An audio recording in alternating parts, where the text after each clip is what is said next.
नमस्कार, बहुत बहुत स्वागत है आपका आईटी नाउ स्वदेश में। आप देख रहे हैं शेयर बाजार सबका अधिकार, जहां पर हम आपके सवालों का जवाब देते हैं। ना सिर्फ स्टॉक स्पेसिफिक, लेकिन कोई भी टर्म रिलेटेड हो, मार्केट से रिलेटेड कोई भी आपको डाउट हो, वो भी आप हमें पूछ सकते हैं। हम कोशिश करेंगे उस पर आपको सही जवाब देने के लिए। चलिए इसी के साथ आगे बढ़ते हैं और सवाल पूछने का तरीका बता देता हूँ। आपके स्क्रीन पर एक QR कोड फ्लैश हो रहा होगा। उस QR कोड को आप स्कैन करिए, जिसके जरिए आप हमें व्हाट्सएप पर अपने सवाल भेज सकते हैं। साथ ही साथ यूट्यूब पर भी जो दर्शक हमें लाइव देख रहे हैं, वो भी कमेंट सेक्शन में अपने सवाल भेज सकते हैं, क्योंकि टाइम टू टाइम हम वहां से भी सवाल लेते रहते हैं। चलिए इसी के साथ हमारे पहले दर्शक हमारे साथ जुड़ चुके हैं इस सेगमेंट के। तो पंजाब से करण जी हमारे साथ शामिल है। करण जी नमस्कार, बताइए। सर मेरे पास आईओसी के 200 शेयर हैं 170 के भाव से। जी, 170 के भाव से है, ठीक है। हाँ जी। और आपका नजरिया क्या है? लॉन्ग टर्म का है सर। जी बिल्कुल, ठीक है, लॉन्ग टर्म का नज़रिया है। गौरंग जी आपके पास ही आना चाहूँगा। लॉन्ग टर्म का नज़रिया है, आईओसी पे 170 की खरीदारी है, वहाँ से 5 रुपये ऊपर ट्रेड कर रहा है, आसपास ही ट्रेड करता हुआ नज़र आ रहा है। लॉन्ग टर्म के हिसाब से यहाँ पे आपकी क्या व्यू बन रही है? एक तो अनिवार्य है डिस्क्लोजर देना। तीनों ही oil marketing companies HPCL, BPCL और आईओसी पर खरीदारी की राय है हमारी लंबी अवधि के लिए। और एक वास्तविकता ये भी है कि हर साल एक अच्छा सा डिविडेंड ये सरकार को देती है, क्योंकि सरकार सबसे बड़ा शेयर धारक है इस कंपनी में, तीनों ही कंपनियों में। खाड़ी में जो परिस्थिति पैदा हुई है उसको लेकर के थोड़े बहुत अनिश्चितता का वातावरण कच्चे तेल को लेकर के बिल्कुल है, लेकिन जो नतीजे आए थे तीनों ही ऑयल मार्केटिंग कंपनीज में, वहां पर सुधार काफी हद तक हमें आमदनी और शुद्ध मुनाफे में आते हुए दिखा है। तो लंबी अवधि का नजरिया है तो बने रहें आप। यहाँ पर भी अनिवार्य होगा कि अगर गिरावट आती है तो और भी जुड़ सकते हैं। ये आपको जोड़ने की सलाह दी जा रही है आईओसी में। हम आगे बढ़ते हैं और यूट्यूब के हमारे दर्शक हैं कशिश वर्मा और अक्षय, इन्हें 1 महीने की ही खरीदारी करनी है किसी स्टॉक में, आपसे रिकमेंडेशन चाहते हैं। नजरिया इनका क्लियरली 1 महीने का है, क्या रिकमेंड करेंगे आप? तो 1 महीने के लिए खरीदारी करना है आपको तो प्राइवेट बैंकिंग स्पेस में आप इंडसइंड बैंक देख सकते हैं। तो ओवरऑल अगर मैं प्राइस स्ट्रक्चर देखूं तो काफी स्टॉक दबाव में रहा है गए कुछ महीनों से, पर गए 1-2 हफ्ते का प्राइस एक्शन देखे तो एक स्ट्रॉन्ग सपोर्ट बेस 1350 के स्तर पे बनता हुआ दिख रहा है। एक पॉसिबल रिवर्सल एक्सपेक्ट कर रहा हूँ बेस्ड ऑन प्राइस पैरामीटर्स, और ये रिवर्सल करीबन 1500 या 1520 तक छू सकता है। तो अगर आपका नजरिया सिर्फ 1 महीने का है तो आपका टारगेट 1470 और 1490, ये 2 टारगेट एरिया बनेंगे। स्टॉप लॉस अगर ट्रेड में आपको रखना है तो वो रहेगा 1337 का। तो इंडसइंड बैंक बाय करें। शॉर्ट टर्म में मैं एक्सपेक्ट कर रहा हूँ अच्छी खासी तेजी बन सकती है, और प्राइवेट बैंकिंग में सबसे बढ़िया प्राइस स्ट्रक्चर इंडसइंड बैंक का है। तो प्राइवेट बैंकिंग स्पेस में इंडसइंड बैंक पर पॉजिटिव नजरिया, यहां पर आपको खरीदारी की सलाह। बढ़ते हैं आगे। देवेंद्र शौकीन साहब हमारे साथ दिल्ली से जुड़ चुके हैं। देवेंद्र जी गुड मॉर्निंग, आप पूछिए किस स्टॉक पे आपका सवाल है। देवेंद्र जी आप तक आवाज पहुंच रही है? सर मेरे पास जैन टेक्नोलॉजी और गोदावरी पावर के शेयर है। अच्छा, जेन टेक्नोलॉजी की 200, हाँ जी, जेन टेक्नोलॉजी 212 के प्राइस पे। ओके, ये 1800 के ऊपर जो स्टॉक है उसकी बात कर रहे हैं आप या जेनसार की बात कर रहे हैं? हाँ जी, 1800 से ऊपर जो है। ठीक है, ठीक है। हाँ जी, इसकी मेरे 212 पे 100 शेयर है और गोदावरी पावर के 370 पे 50 शेयर है। ओके, तो दोनों में ही अच्छा मुनाफा आपको होता हुआ। गौरांग सर, मैं आपके पास आना चाहूँगा। गोदावरी पावर को लेकर तो शायद हमारे सिस्टम में गोदावरी पावर है या नहीं ये हमें देखना होगा, लेकिन जेन टेक्नोलॉजीज़ इन्होंने काफ़ी अच्छे स्तर पे ख़रीदारी की है, 212 के लेवल पे ख़रीदारी की हुई है और फिलहाल 1800 के ऊपर ये स्टॉक इस वक्त मौजूद है। अच्छा खासा मुनाफा यहाँ पर इनको होता हुआ, बताइए क्या सलाह होगी? प्रशांत भाई देखिए, बुनियादी तर्क पे तो मैं कवायद नहीं कर सकूंगा क्योंकि कवरेज नहीं है, लेकिन एक अच्छा शेयर और सबसे अच्छी बात इनके निवेश की यह है कि जो निवेश का स्तर है वो काफी महफूज और निचले स्तर पर। और जिस प्रकार से इस क्षेत्र में परिवर्तन हो रहा है, मेरे ख्याल से हमारा अनुमान ये कह रहा है कि इस नए वित्तीय वर्ष यानी कि वित्तीय वर्ष 2025 के दूसरे आधे में, यानी कि तीसरी तिमाही से शुरू करके उसके पश्चात जो नतीजों का सुधरने का सिलसिला और गति है, वो यहाँ से और तीव्र होगी।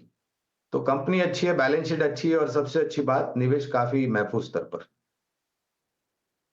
गौरांग जी की जेनटेक पर। इसी के साथ हमारे अगले दर्शक के साथ जुड़ जाते हैं। सूरत से भाविक जी हमारे साथ जुड़ चुके हैं। भाविक जी नमस्कार, बताइए। नमस्कार सर जी। मुझे ये जानना है, टाटा टेक्नोलॉजी के मेरे पास 16 शेयर है 1088 के भाव से, मैं होल्ड करूं या शेयर करूं? टाटा टेक के शेयर्स है आपके पास, ठीक है। कौन से भाव से बताया आपने? 1088। 1088, ठीक है। और आप कब तक इसे होल्ड करना चाहेंगे? हाँ, मैं कभी कर सकता हूँ लॉन्ग टर्म के लिए। जी ठीक है। अक्षय जी, मैं आपके पास आना चाहूँगा। जहाँ से इनकी खरीदारी है वहाँ से कुछ 10% ऑलरेडी स्टॉक भाग चुका है, लेकिन अब मौजूदा लेवल जहाँ का है ये कुछ 1100 का। यहाँ से हम देख रहे हैं कि पिछले कई बार यहाँ पे रेजिस्टेंस लिया था मई महीने में, उसके बाद मई महीने के आखिर में भी। तो यहाँ पर क्या थोड़ा सा कुछ सेलिंग या रेजिस्टेंस सा दिख रहा है अभी भी? टाटा टेक्नो अब देखें तो पहली बार गए 5-6 ट्रेडिंग सेशन में एक रिवर्सल, अच्छा खासा रिवर्सल पेश किया है स्टॉक ने। 1000 के स्तर से ये रिवर्सल देखने को मिला है और ये पूरा जो डाउन ट्रेंड चला है स्टॉक में 1350 से, ये एक अच्छा रिवर्सल है जो ओवरऑल 1200 तक टारगेट का पोटेंशियल बनता हुआ दिख रहा है। 1112 का करंट मार्केट प्राइस है। हल्की सी रेजिस्टेंस बिल्कुल है, जैसे सही का अंश अपने 1115 या 1120 के आसपास है। टेम्परेरी रेजिस्टेंस है, अगर आप थोड़ा सा समय दे सकते हैं स्टॉक में 1.5-2 महीने का, तो मेरे हिसाब से 1180 या 1200 तक टारगेट बनते हुए दिख रहे हैं। वॉल्यूम्स काफी इंप्रूव हुआ है, रिवर्सल है, डिलीवरी वॉल्यूम्स मेरे हिसाब से इंप्रूव हो रहा है स्टॉक में, तो बने रहने की सलाह है। शॉर्ट टर्म में थोड़ा चॉपीनेस रेजिस्टेंस के आसपास दिख सकता है, पर 1200 बनने की प्रोबेबिलिटी बहुत हाई है, तो होल्ड करें 1200 के टारगेट के लिए। के टारगेट के लिए आपको होल्ड करने की सलाह दी जा रही है। और समीर कुमार का हम सवाल लेंगे। क्या ये फोन लाइन पर है हमारे साथ? हाँ जी नमस्कार सर, कहाँ से बोल रहे हैं? नमस्कार, मैं बैरकपुर कलकत्ता से बोल रहा हूँ। अच्छा, बताइए आपने किस स्टॉक में खरीदारी कर रखी है? टाटा इन्वेस्टमेंट मेरे पास है 29 शेयर 6785 के रेट पे, और टाटा मोटर्स है 450 शेयर 965 के रेट पे। 965 के रेट पे, तो मुनाफे में बैठे हैं आप। टाटा मोटर्स में और कितना रुकना चाहते हैं? हाँ, 5 साल का मेरा ये है टारगेट। चलिए, बढ़िया 5 years। बढ़िया। गौरांग, 5 साल का नजरिया, काफी इत्मीनान से मेरे ख्याल से ये रुक सकते हैं। बाइंग प्राइस कैसी लगी आपको? 945 के लेवल्स हैं। देखिए, पहले तो टाटा मोटर्स पर टिप्पणी करेंगे। खरीदारी की राय है बुनियादी तर्क के आधार पर कविता, और हमारा और जो घोषणाएं पहले तिमाही के नतीजों के पश्चात मैनेजमेंट ने की है टाटा मोटर्स के, वो काफी सकारात्मक घोषणाएं की हैं। और विभाजन भी होने वाला है 2 हिस्सों में।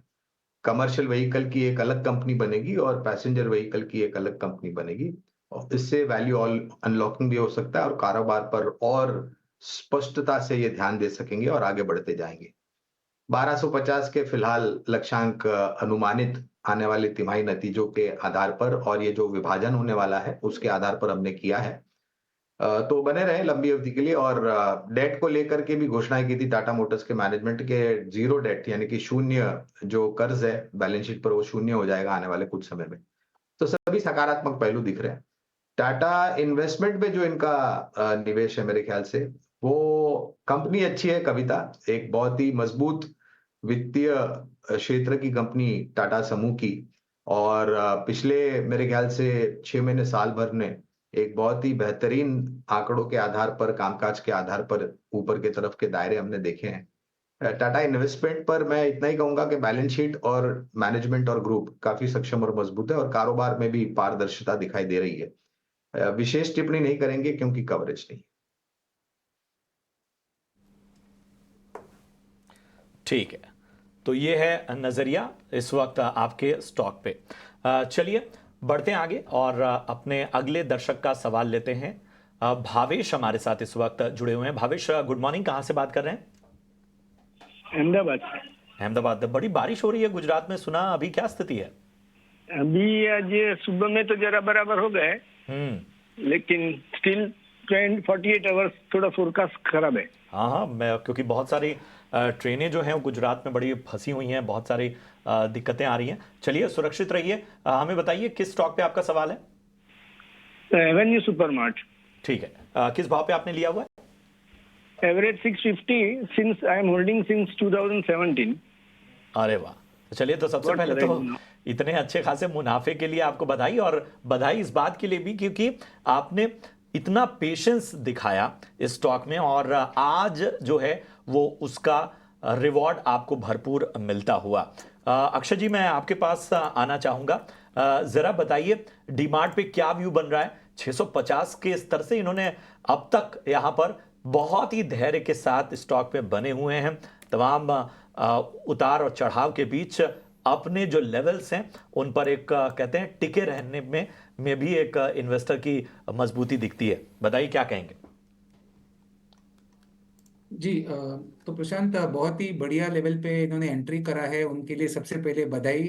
और ये इन्वेस्टमेंट का जर्नी है, तो शॉर्ट टर्म लेवल्स मेरे हिसाब से इनको नहीं देखना चाहिए। ओवरऑल जिस तरीके का प्राइस स्ट्रक्चर है, मेरे हिसाब से लॉन्गर टर्म चार्ट्स में, मैं ईयरली चार्ट्स देख रहा हूँ क्योंकि ये काफी लॉन्ग टर्म इन्वेस्टमेंट के तौर से इनके पास है। प्राइस स्ट्रक्चर काफी मजबूत है और स्टॉक पॉसिबल 5000 के ऊपर एक ब्रेकआउट का एक पोटेंशियल बनता है, जिसके बाद स्टॉक में 6500 तक फिलहाल मेरा टारगेट प्रोजेक्शन बैठ रहा है। तो आपको बने रहना है, स्टॉक आपके फेवर में चला है, आपने काफी पेशेंस दिखाया है और प्राइस स्ट्रक्चर में और मजबूती के संकेत मुझे दिख पा रहे हैं। तो बने रहिए, 6500 का एक पोटेंशियल टारगेट बनता हुआ दिख रहा है 6 से 8 महीने की अवधि में। जी बिल्कुल, तो 6500 का यहाँ पे टारगेट नजर आ रहा है एवियन सुपरमार्केट पर। इसी के साथ अगले दर्शक के साथ जुड़ जाते हैं। तो बिहार से सफदर जी हमारे साथ जुड़ चुके हैं। सफदर जी नमस्कार। जी नमस्कार सर। जी बताइए किस में है? मैं इंडिया का शेयर ले हूँ 2198 में, 90 शेयर है जी। 90 जी, और आपका कोई नजरिया है, आप कब तक होल्ड कर सकते हैं इसे? Sir 2 month. और 2 महीने के लिए आप बोल रहे हो? जी ठीक है। अक्षय जी, आपके पास आना चाहूँगा। 2198 से इनकी खरीदारी है, वहाँ से देखें तो स्टॉक थोड़ा सा नीचे गिरता हुआ नज़र आया है। जून हाई से देखें तो वहाँ से तो 24-25% गिर चुका है, लेकिन ये हम देख रहे हैं कि कुछ जून में ही एक गैप लिया था, उस गैप में ही अभी ट्रेड करता हुआ नज़र आ रहा है। तो क्या ये गैप में थोड़ा सा सपोर्ट देखा जा सकता है? जी, तो जिस तरीके का प्राइस स्ट्रक्चर है, ट्रेंड तो नेगेटिव है। शॉर्ट टर्म या मीडियम टर्म की बात करें, यहाँ पे काफी ओवरसोल्ड है, तो उसके चलते एक ट्रेडिंग पुलबैक जरूर देखने को मिल सकता है। तो मैं कहूंगा कि निवेश करने में फिलहाल मुझे कोई भी डेटा पॉइंट्स प्राइस स्ट्रक्चर के तौर पे नहीं दिख पा रहा है, क्योंकि प्राइस स्ट्रक्चर थोड़ा सा वीकनेस इंडिकेट कर रहा है। और ओवरऑल अगर मैं टारगेट डाउन साइड में देखूं तो स्टॉक 1800 तक छू सकता है। तो मैं कहूंगा कि आपको एक एग्जिट लेना है स्टॉक में। जो पुल बैक की मैं बात कर रहा हूँ शायद वो 2200 तक बन सकती है। तो एक स्टॉप लॉस आप जरूर बनाइए पहले 2050 का। स्टॉप लॉस न ट्रिगर हो और थोड़ा सा एक पुल बैक 2200-2250 के रेंज में जल्दी मिलेगा आपको, तो वहां पे एक बार आप एग्जिट बना लें। 2050 का स्टॉप लॉस लगाने पर आपको सलाह दी जा रही है और उसके बाद रुके रहे मैप माई इंडिया में। अक्षय की ये सलाह है। संजय कुमार साहब का सवाल व्हाट्सएप के जरिए लेंगे। हुडको पर सवाल पूछा है इन्होंने, 330 इनकी बाइंग प्राइस है। गौरांग, आप सलाह देना चाहेंगे? तो कविता, एक परिवर्तन बहुत बड़ा हुआ है हुडको में भी, और जो क्षेत्र से जुड़ी हुई है ये कंपनी। बुनियादी तर्क के आधार पर कवरेज नहीं, इसलिए विशेष रूप में तो टिप्पणी नहीं दे पाऊंगा, लेकिन एक बहुत बड़ा ट्रिगर है आने वाले समय में ब्याज दरों को लेकर के, और जिस तरीके से सरकार ने अपनी नीतियों में बदलाव किया है इस क्षेत्र को लेकर के, तो एक मौका बिल्कुल बन सकता है, लेकिन विशेष रूप में टिप्पणी नहीं दे पाऊंगा क्योंकि कवरेज नहीं है। ठीक है, तो ये है राय हुडको पे इस वक्त आती हुई। बढ़ते आगे, विनय तिवारी का सवाल राजस्थान से है। व्हाट्सएप के जरिए इन्होंने अपना सवाल हम तक पहुंचाया हुआ है। इंडियन एनर्जी एक्सचेंज यानी आईएक्स पर इन्होंने राय जाननी चाहिए। अक्षय, मैं इस पर आपसे राय जानना चाहूंगा। 175 अच्छे स्तरों पे इन्होंने खरीदारी की हुई है। आज हम देख रहे हैं 4.25% ऊपर है आईएक्स का शेयर। बताइए कितना दम लग रहा है आने वाले वक्त में, आईएक्स कितना रुकें कि और ज्यादा बेहतर संकेत इन्हें मिले? जी, तो इंडियन एनर्जी एक्सचेंज में गए 2 दिन में काफी अच्छा मोमेंटम पिकअप देखने को मिला है। 190 से 204 2 दिन में कवर करा है स्टॉक ने। और अगर मैं इसका वीकली और मंथली चार्ट भी देखूं तो काफी मंथ ऑन मंथ स्टॉक में वन वे एक तरफा बढ़त देखने को मिला है। तो यहाँ पे अगर आप 6 महीने की अवधि से ये होल्ड कर सकते हैं ट्रेड, तो मेरा टारगेट प्रोजेक्शन करीबन 245 245 से 250 तक बनता हुआ दिख रहा है। समय देना पड़ेगा ट्रेड में। ओवरऑल प्राइस पैटर्न काफी स्ट्रॉन्ग प्राइस स्ट्रक्चर की संकेत दे रहा है और 240 से 250 टारगेट के लिए आपको बने रहना है। स्टॉप लॉस अगर आपको बनाना है ट्रेड में तो 170 का बनेगा, तो होल्ड करने की राय रहेगी आईएक्स में। कीजिए 170-80 का यहाँ पर आपको स्टॉप लॉस रखना है और 240-250 तक के लक्ष्य आने वाले दिनों में नजर आ सकते हैं। अक्षय जी, बहुत बहुत शुक्रिया, आपने समय दिया। जाने से पहले डिस्क्लोजर दे दें सर आपने। जी, तो जो स्टॉक्स शो पे डिस्कस करा है, तो कुछ स्टॉक्स हमने शायद हमारे क्लाइंटों को भी रेकमेंड कराया होगा। मेरी कोई पर्सनल होल्डिंग है नहीं स्टॉक मार्केट्स में। ठीक है, बहुत बहुत शुक्रिया अक्षय जी। गौरांग सर, आप हमारे साथ बने रहिए। तो आज से ग्लोबल फिनटेक फेस्ट का आगाज हो चुका है। फेस्ट में क्या क्या होगा, खास बताने के लिए हमारे साथ अनुराग और आस्था जी जुड़ चुके हैं। फिनटेक के महाआयोजन ग्लोबल फिनटेक फेस्ट का आज आगाज हुआ है और पिछले साल जो रिस्पांस मिला था ग्लोबल फिनटेक फेस्ट को, जिसके बाद उनके आयोजकों ने यह भी कहा कि देश के नहीं दुनिया का सबसे बड़ा आयोजन जो है वो ग्लोबल फिनटेक फेस्ट है। टेक के क्षेत्र में, फिनटेक के क्षेत्र में 40,000 से ज्यादा जो पार्टिसिपेंट थे पिछले साल इस आयोजन में आए थे और इस बार आयोजकों का दावा है कि इस बार ये उससे भी बड़ा है। प्रधानमंत्री नरेंद्र मोदी खुद सम्मिलित हो रहे हैं ग्लोबल फिनटेक फेस्ट में आखिरी दिन। और ज्यादा जानकारी के लिए मेरे साथ है हमारी सहयोगी आस्था चोपड़ा।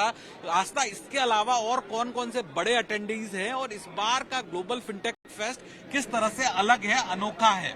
बिल्कुल आपने सही कहा, पिछले साल 40,000 से ज्यादा अटेंडीज थे और इस बार उससे भी ज्यादा हैं। जैसे आपने जिक्र किया, प्रधानमंत्री नरेंद्र मोदी भी रहेंगे यहाँ पे और उससे बड़े बड़े आरबीआई गवर्नर यहाँ पे रहेंगे, सेबी चेयरपर्सन भी यहाँ पे आएंगी और नए नए जो एसबीआई के एमडी हुए हैं नियुक्त, अभी वो भी आएंगे साथ में। एफएम निर्मला सीतारमण जी भी आएंगी यहाँ पे और एड्रेस करेंगी, क्योंकि ये काफी बड़ा आयोजन है। और सारी इसमें बात करें तो नए नए जो पिछले साल में नहीं हो पाए थे वो स्टार्टअप्स हैं, स्टार्टअप्स भी सम्मिलित होंगे इस बार जीएफएफ में।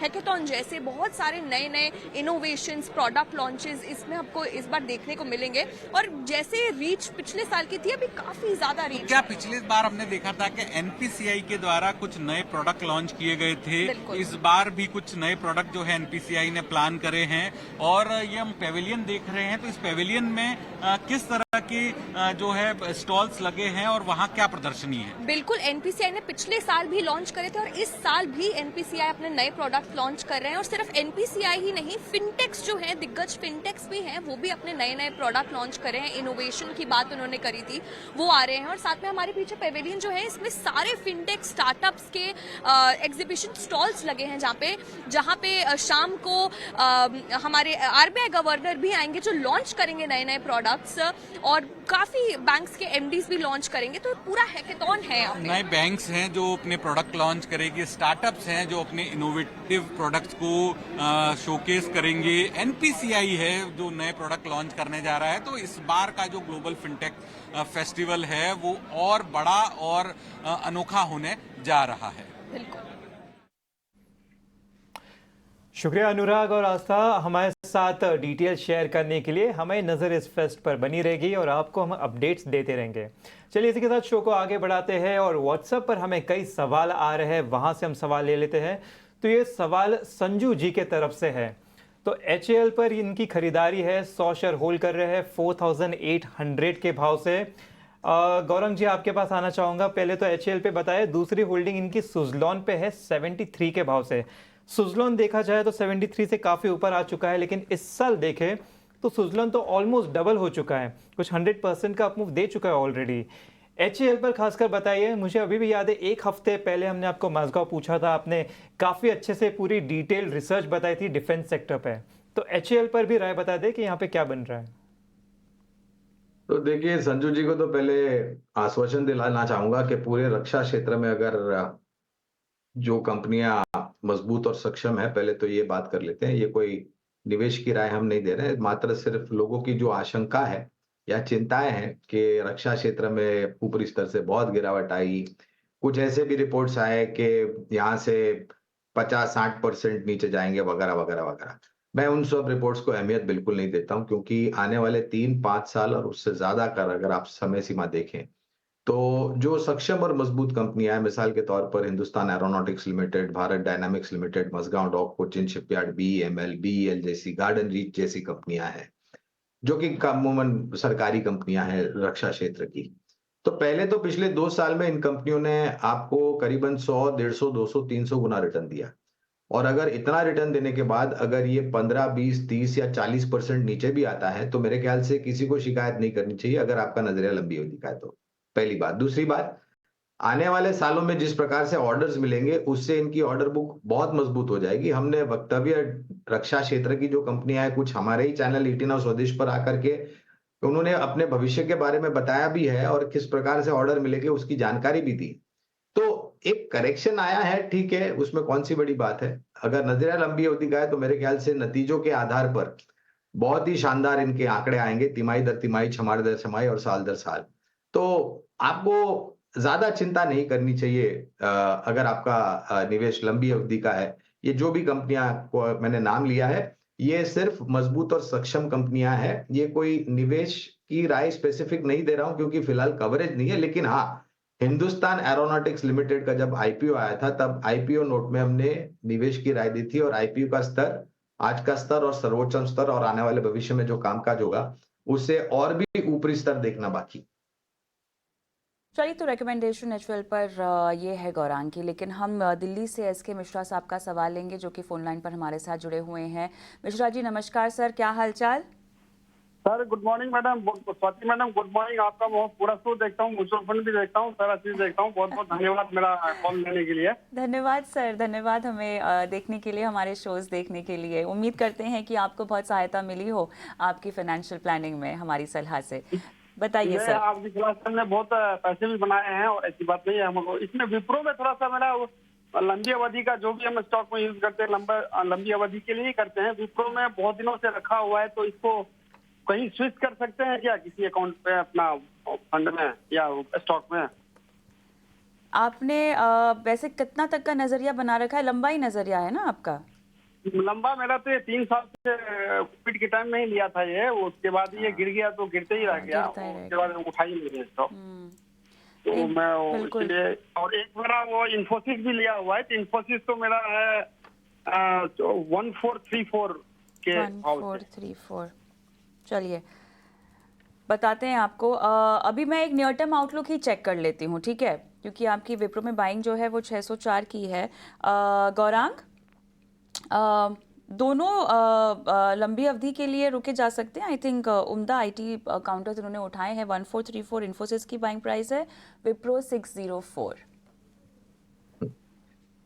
कविता, पहले तो अनिवार्य डिस्क्लोजर देना कि दोनों पर खरीदारी की राय है हमारी, और विप्रो एक कमजोर कड़ी है कविता। अगर आप देखने जाएं, दिग्गजों की तुलना में भी अगर आप देखने जाएं तो नतीजों के आधार पर और शेयर के दाम के आधार पर, और अगर आप विप्रो की तुलना मझौली और छोटी IT कंपनियों से भी करते तो वहां पर भी मेरे ख्याल से थोड़ा बहुत कमजोरी का माहौल विप्रो में दिखता है। और ये जो तिमाही के नतीजे आए थे वहां पर और भी ज्यादा मायूसी का वातावरण था।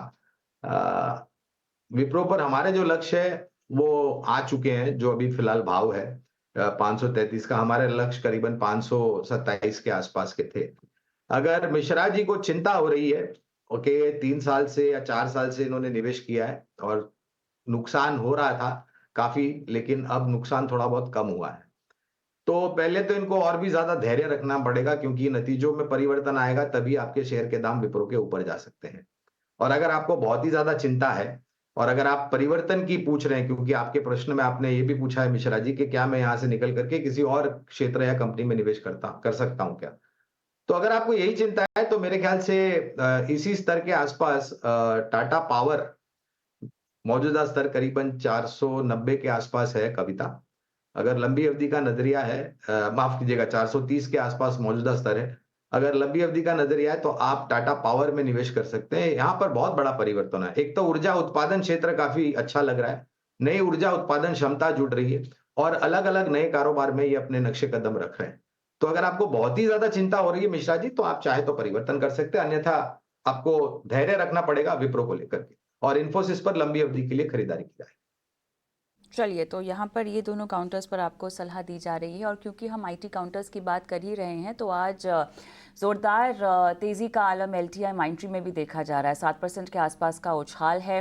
ब्रोकरेज हाउसेस की रिपोर्ट क्या कह रही है, क्या क्या नए नए लक्ष्य वो बता रहे हैं, पूरी डिटेल्स लेकर शरद दुबे हमारे सहयोगी जुड़ चुके हैं। बताइएगा शरद, क्या जानकारी बटोरी है आपने? जी बिल्कुल, एलटीआई माइंट्री में जो है ऑलमोस्ट इंट्राडे गेन में 7% तक का जो है ग्रोथ देखने मिला है। और याद रखिए ब्रोकिंग हाउस कोटक की रिपोर्ट आई है, यहाँ पे उन्होंने कहा है कि कंपनी में एक अच्छी हेल्दी रिकवरी देखने मिल सकती है और उनको अपग्रेड कर दिया है ऐड के पोजीशन में। अब जो फेस वैल्यू होते हैं, जो फेयर वैल्यू कहते हैं, उसको कंपनी की बढ़ा के कर दी है आंकड़े 6,200 रुपये प्रति शेयर का। और जो स्टॉक की जो वैल्यूएशन है ईपीएस बेसिस पे 2026 के आंकड़ों की बात करें तो ये लगभग 28 टाइम्स पे आता है।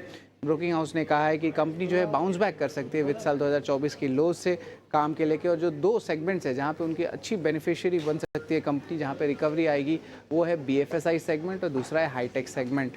इसके अलावा कंपनी की प्रेजेंस क्लाउड, डेटा एनालिटिक्स और एआई में ज़्यादा मजबूत है। और ओवरऑल जो सीनियर मैनेजर्स में जो एट्रिशन देखने मिल रही थी वो भी अब धीरे धीरे कम हो रही है, यानी कि एक पॉजिटिव फैक्टर कंपनी के लिए आ रही है। तो इसके कारण जो है स्टॉक में अच्छी मूवमेंट आ रही है। और अगर हम स्टॉक ट्रैकिंग की बात करें तो ईयर टू डेट बेसिस पे जो है स्टॉक नेगेटिव रिटर्न्स आया है।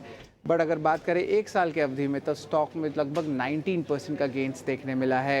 हमने जो है ब्लूमबर्ग के एनालिस्ट को देखा कि इसमें टोटली 40 एनालिस्ट ट्रैक कर रहे हैं स्टॉक को, जहाँ पे 40% का बाई रेटिंग है, बाकी 25% का होल्ड रेटिंग है और आखिर में 35% का सेल रेटिंग है। शरद, बहुत बहुत धन्यवाद आपका, इतने विस्तार से जानकारी दी और ये तमाम राय एलटीआई माइंट्री पर ब्रोकरेज हाउसेस की। इसी के साथ समय हो चुका है इस शो को भी समाप्त करने का और बहुत बहुत धन्यवाद दर्शकों का भी ये शो देखने के लिए और मुझे प्रशांत अंश को भी इजाज़त दें।